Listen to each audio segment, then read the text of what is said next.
Friends, డాగ్స్ని లేదా మీ పెట్స్ని యూట్యూబ్లో అమ్మాలంటే మా ఛానల్ వాట్సాప్ నెంబర్కి వీడియో పంపించండి.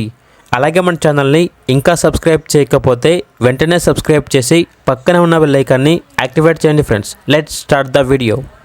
Hi friends, welcome to our channel. ఈరోజు మీకోసం extraordinary jumbo size long coat German shepherd puppies అనేవి అమ్మకానికైతే తీసుకురావడం జరిగింది. మేల్ అండ్ ఫిమేల్ ఆల్బన్ అవి. అంతేకాకుండా చాలా యాక్టివ్గా ఉంటాయి. ఎటువంటి హెల్త్ ప్రాబ్లమ్స్ అనేవి ఏమీ లేవు. ట్రాన్స్పోర్టేషన్ ఏపీ మరియు తెలంగాణ ఈ 2 స్టేట్స్కి ప్రొవైడ్ చేస్తారు. పప్పీస్ ఉన్న లొకేషన్ వచ్చేసి కొండాపూర్, హైదరాబాద్. పప్పీస్ యొక్క ప్రైస్ వచ్చేసి కస్టమర్ కాల్ చేసినప్పుడు మేమే చెప్తా ఉన్నాం, బెస్ట్ ప్రైస్కి ఇస్తాము, ప్రైస్లో డిస్కౌంట్ అనేది కూడా ఇస్తాము అని అయితే చెప్పడం అయితే జరిగింది. ఇక పప్పీస్ కావాలన్న వారు ఈ వీడియో కింద టైటిల్లో ఓనర్ నెంబర్ అనేది డిస్ప్లే చేయడం జరిగింది. ఓనర్కి కాల్ చేయండి. అలాగే ఛానల్ని ఇంతవరకు సబ్స్క్రైబ్ చేయకపోతే సబ్స్క్రైబ్ చేయండి. Thank you. By by.